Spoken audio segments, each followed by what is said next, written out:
Hey, Stu, Tom, helicopter pilot mode today. yeah, I got the headset on today. It's just too distracting. Got noises in the background that's causing me to lose my focus. It's a So good I'm look, on. Stu. I'm on. I'm on It's the a good game look, today. man. I It's a really appreciate good it. look. I like it. So, number 15, Tactical Fitness Report with Stu Smith. This one is about hanging with younger soldiers or younger firefighters or younger first responders or whatever. I did that this Um, morning.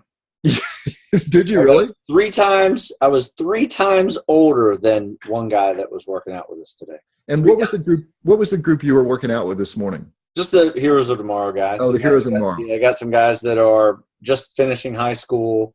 Got some guys that have finished college, going to SEAL training. Got a couple that are going to the Naval Academy. So it's just a fun group. We were working out, doing an obstacle course. But this actual question, I can answer it to how I actually did today with kids that are literally 2 and 3 times younger than I am. I am 2 to 3 times older than they are. So yeah, this is a good question for All today. right, so I'm going to read you the question because Yeah.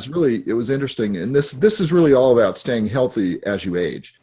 So in this case, the writer is 41 years old and still trying to hang with younger soldiers and athletes.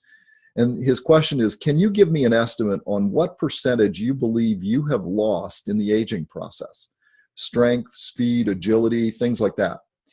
If when you were in the teams, you were 100%, what are you now? And if you tried hard enough, could you accomplish what you did then? And then he goes on to say, look, I'm really struggling with this. I'm working hard and I'm still not able to achieve what I used to. So how do you answer that question, Stu, when you're based on the workout you did today? You know what? The aging athlete. That's always there is a cycle of diminishing production. It just happens. I mean, there are freaks of nature that can maintain a certain level of performance, at least for probably, from 25, maybe they were their best to maybe get into their 40s and still be pretty darn good. Tell you who really does well are old men strength and power guys. Really? Yeah, those guys tend to keep their strength and actually even be stronger, well into their late 30s and 40s, sometimes even late 40s, being super strong. Now, they couldn't run a mile if you wanted them to. Yeah. If they had a gun to their head, they couldn't run a mile. But so it's it depends on what you're trying to do. If you're a tactical athlete, you're a 41-year soldier, you've probably been in for, almost 20 years, maybe more, so you have some history there that you're probably pretty banged up. And so getting through, your day starts off first thing in the morning. Like I will share my own story this morning, 47, I'm 47. And I knew I was going to go work out. We woke up early, by 6 o'clock, going to start a Saturday morning workout. And I'd say from 6 until 7, my back hurt me today. Like it hasn't really hurt me in a while, but I realized why is because we were running with stretchers 2 days ago and I'm just sore, carrying, injured mandrills on a stretcher through a trail. My back's sore from that. So, I was sore. Everybody that did that same workout with me, that was there today was not sore, right? So that's just a sample of how the body is recovering slower, Yeah.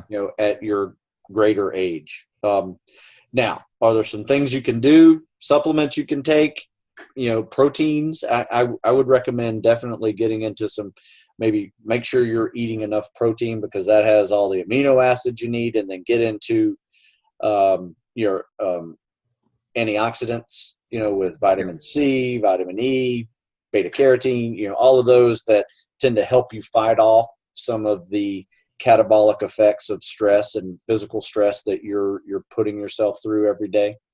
But that's just the simple things. But my answer is you really need to kind of diversify your training a little bit, as the aging tactical athlete, and make sure you have a day in there where, you just take a mobility day. So you're going to need that extra day to take it easy. Maybe that's over the weekend, maybe it's in the middle of the week, wherever you can put it, but you need to place it in there. I call it Take a Mobility Day. And I think we spoke about it in another podcast. But We did, yeah. one thing that we do is, we work out real hard Monday, Tuesday, Wednesday. And then by Thursday, you're really starting to feel it. And you might not feel it fully yet, but if you don't do something kind of easy today, your Friday and Saturday workouts are going to be horrible, especially if you're running a lot of mileage. So I'll take Thursday as a non-impact cardio mobility day, and I'll hop on the bike. I'll do like 5 minutes on the bike, 5 minutes of stretching and foam rolling. I'll do 5 minutes on the elliptical, 5 minutes of stretching, foam rolling, 5 minutes on the rower, all those. So I picked like 3 or 4 different non-impact activities for 5 minutes and just go back and forth between stretching and foam rolling. And then I go jump in the pool.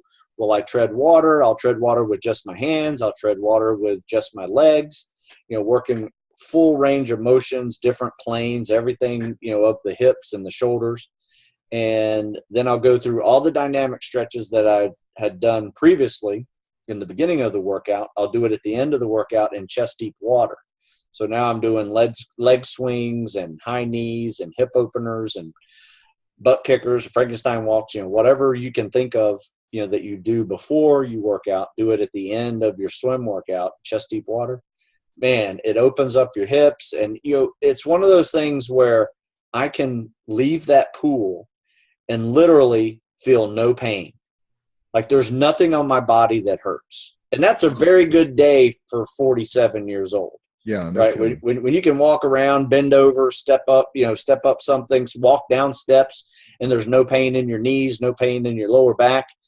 Woo, that's a good thing. So I need that on day 4 sometimes. Not all the time, but every other week, sometimes every week. It just depends on how hard I'm going. And that makes all the difference in the world for me. And that makes me be able to come around on Friday and hang with the younger guys. I can come around on Saturday and do the same thing, hang with the younger guys. So, and then I get that Saturday afternoon and Sunday off, and then I come around on Monday. I'm usually pretty good on Monday, ready to roll again and hang with the younger guys. So you also got to pick your battles, right? You can't beat them in everything, and you might not even beat them, and you might just win in one set. Yep. So you got to be the older, smart guy. So here's what I do. When we're running sprints, I can't beat these guys in sprints. I mean, it's just, if we were head-to-head doing sprints, there's no way I'm going to beat them in a 60 to 100-yard sprint. However, you do your first few, you kind of warm up a little bit. You're 10 yards behind them, 10 yards behind them. Your third or fourth one, you see them starting to slow down a little bit. And then you're speeding up on like set 10 or 11, right? Or maybe 5 or 6. And you can actually beat them in sets. You're going to beat them once or twice. You're not going to beat them every time. If you can still beat them once or twice, that's a little victory that you can take with you to the next day. So I understand completely about working out with younger people and coaching them and mentoring them and the joys of beating them, right? Some things are just technique oriented. You're going to be better than them in the swimming pool because they don't know how to swim yet. That's a victory. So you can take that with you to the bank, right? But in the end, you're going to teach them and they're going to beat you. That's the sound. And as a good coach, you want everybody that's behind you running to be beating you running in a short period of time, or someone who sucks at swimming to be able to pass swimming and beat you in a short period of time. So, at your age of 41 or higher, you are a mentor to these younger soldiers. You beating them a couple of times gives you some street cred, but after that, really, it's your job to make sure that they're beating you. Yeah, nothing is more rewarding than as someone who's a leader and has spent your life trying to develop people. Nothing is more rewarding than to see them really accomplish things at a high level. Oh, absolutely. And see them hit all their numbers, and they're now competitive, and they're going to be able to move on in their career and do greater things, and that's part of it. And so you gotta take your new position of age and experience and your lack of recovery, seriously, and use it to not only benefit yourself by being training smart, but also benefiting those that are under you. So Stu, just to a couple of questions for you. So describe a typical week that you go through, because I don't think a lot of people have a clue about how much physical activity and the varied activities that you do. So take us through a typical week of what you're doing at this point. Okay. Well, we just got off a weightlifting cycle, and I actually decided this year to not lift as heavy as I did the year before, because I got super heavy last year, and I'm actually 15 pounds lighter now than I was last year at this time, which Amazing. is really helping me with this transition from going from weightlifting into calisthenics and starting our running program now. Because last year, I mean, my body yelled at me for the first mile, and it never stopped yelling at me. It just hurt, trying to run at 225. I mean, I'm 6 feet tall, 225 pounds, and it was a lot of bulk and muscle, because we were deadlifting and squatting, and my legs were rubbed together. It's getting chafing, when I'm trying to run. I mean, it just really sucked last year. So I decided I was going to pull out the weights a little bit, and maybe instead of 5 sets of 5 reps of real heavy stuff, I just do 1 or 2 sets and then supplement with TRX exercises or more calisthenics. But the TRX probably saved me this year. I think it helped me be able to drop that 15 pound, or I should say, I didn't drop any weight. I just didn't gain it again. Yes. So what happens is, in my cycle of we lift in the winter, and now it's springtime, and we are transitioning from the winter lift into a more running and high rep calisthenics cycle throughout the summer. And we'll go all the way through the fall, and we'll start transitioning back into lifting again and decreasing the running miles and starting to increase more non-impact activities, swimming, rowing, things like that, throughout the winter. So we still keep up our cardio, but we're just running less and trying to recover our joints a little bit, throughout the winter. So that's where we are. But my typical week is 1 or 2 cycles. I'll either do a full body workout Monday, Wednesday, Friday, right, with cardio days in between.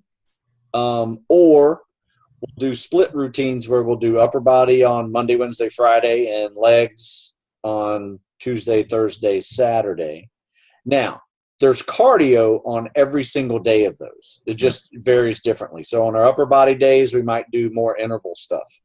On our leg days, we might throw in some longer distance with hill runs, and may throw in some sprints with the legs and squats and lunges and things like that. So it's more calisthenic-based leg activity. So that's how the week looks. However, by Thursday, sometimes, depending on what we did on Tuesday, really hard workouts on Tuesday, and if we did real hard workouts on Wednesday, my Thursday, I'm pretty banged up a little bit. So I give everybody an option, especially the younger guys. I say, look, we can go run to the hill. We have this hill that's 2.5 miles away, and then we run this hill that's half mile down, half mile up, right? And I say, go run to the hill, do it 5 times, run back. Or if you're banged up like me, because some young guys get shin splints and some knee tendonitis, and they don't need to go do a 6-mile run with hills, today. So they will come in and they'll stay, do some elliptical, do some rowing, do some biking, kind of stretch out their shins, and kind of work on some of those, preventative type injuries. They're feeling their injuries, but they're not quite injuries enough to where they're stopping them from running. We're just taking a day to recover from that potential of, if we ran today and tomorrow, the next day, by next week, we wouldn't be able to run at all. So at least by taking one day off, you're able to still continue running. And I'll tell you what, with that foam roller, that has probably saved me in my 40s. I would tell this guy at 41 years old, learn how to use a foam roller, because the aches and pains of running, even if you have like an IT band flare up from running again, whereas probably 10 years ago an IT band flare up would cause me to stop running for 3 or 4 days. Now I can foam roll a little bit before, foam roll a little bit afterwards, and run through it and it eventually kind of goes away nice and gently, almost as quickly as it came. It's kind of melting away to point of where it's not bothering me anymore. So I'm a big fan of the foam roller. I would say that the foam roller is probably from 40 years old for the rest of my life will be part of my daily warm up and cool down. You know, Stu, when you had helped me get started back here recently, as you remember, I tweaked my right shoulder doing TRX push-ups. Yes. And I ended up taking that foam roller, putting it up against the wall and rolling my shoulder, which I would never have thought to do had you not said, find a way to use the roller. And I have to tell you, as you know, I mean, a week later it was gone. Yeah. And that would have, because I throw balls all the time because I've got, my German Shepherd here, which you hear periodically in the background. But so I throw a ball all the time. Well, if you've tweaked your shoulder, when you throw a ball, right? Yeah. And, but boy, I have to tell you that getting rid of those shoulder injuries like that, just rolling that shoulder with that foam roller, just up against a wall and pushing on it was amazing how fast that thing went away. So it does help, and, did it speed it up? I hope so. Is it scientifically proven to speed things up? I don't know. But you know what? I can't argue with results. I feel better. And it is literally the poor man's masseuse, I call it, or the person who doesn't like getting touched by people. It's a great way to kind of deep tissue massage yourself in all those little hot spots that you get from all the activities that we do. No doubt. So, Stu, let's go back to the specific question here. And this was the question, and it's look like when you were in the teams and you were 100%, what are you now? And if you tried hard enough, could you get that back? No. I was just being realistic to you. I'm 47. I went through buds at 22. Yeah. Right? And it's mentally, am I just as tough? Probably, maybe even a little bit more so. Yeah. But no, it's just the lack of recovery would kill you, because like when you're 22, you recover in 24 hours. You're ready to go the next day. Now I'm recovering in 48 hours, and that's maybe. So there'd have to be a lot of foam rolling going on for me to even consider it. And I don't think there's enough foam rolling to occur for me to go through buds again at 47. I mean, there's a reason why there's an age limit. It's a young man's job. Could you do it? Maybe, if you're lucky. There's a lot of luck to getting through, SEAL training uninjured. And, even though you're able to swim and run and do all those things, I think the injury, I couldn't keep up with the injury prevention to do it. But, at the same time, where am I now? I'm not far from my scores. I still take the PST. Yeah. I can actually swim faster now than I did before buds.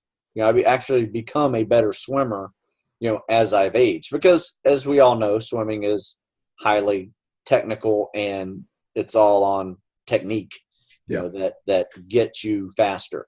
So once you score a better technique, you can be out of shape and actually swim better than you were when you're really in shape and a crappy swimmer. You're just going to put in less effort and you'd be faster.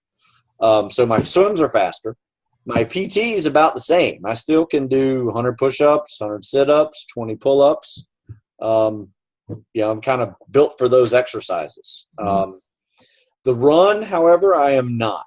I have, I can run comfortably, like at an 8-minute mile pace. Mm-hmm. I can run uncomfortably for a couple of miles at a 7-minute mile pace. But anytime I start flirting with sub 7 now, it's pretty tough. Like I think probably the last couple of years, my fastest 1.5 miles was like 10:15.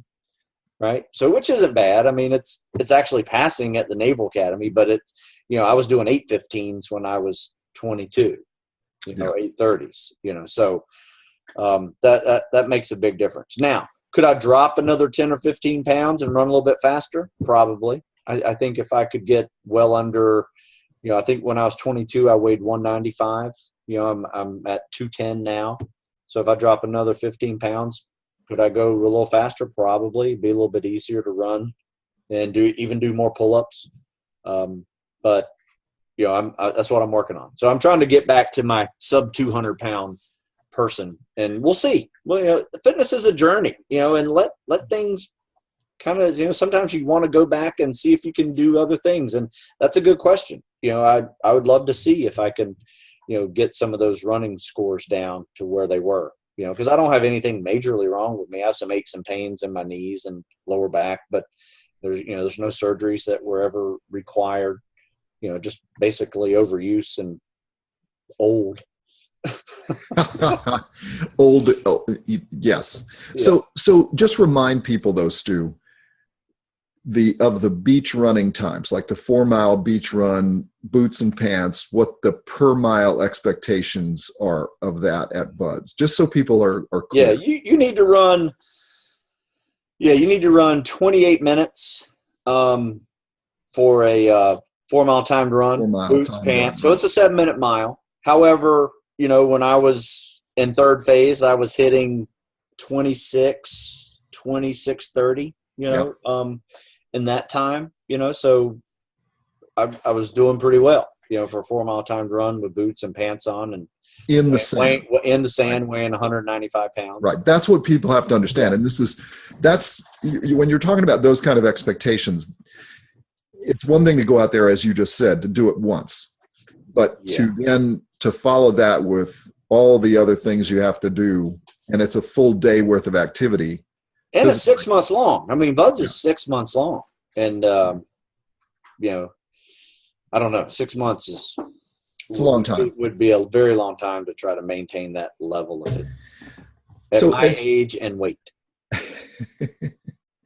So the other thing that you mentioned in this article, beyond just the traditional things like you talked about, a stretching plan is important. You talked about eating well and resting. And then the importance of sleep. Yes. And I think all of that goes into a nice, easy way of saying you have to actively pursue recovery when you're over 40. So that means you might need to take a day off in the middle of the week and do a recovery day. You need to watch how much you sleep, because if you're not sleeping, 6, 7, sometimes 8 hours in a night, your lack of recovery will show, because you're not sleeping enough. You got to watch what you're eating. You got to hydrate. You got to have electrolytes.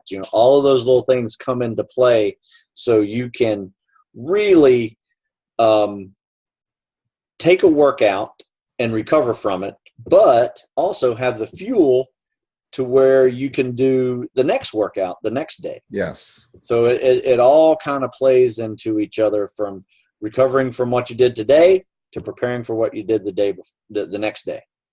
So, Stu, how would you summarize this for the 41-year-old soldier who's hanging with younger athletes on a daily basis and trying to be a leader and a mentor to them and so forth? How would you summarize the answer to him?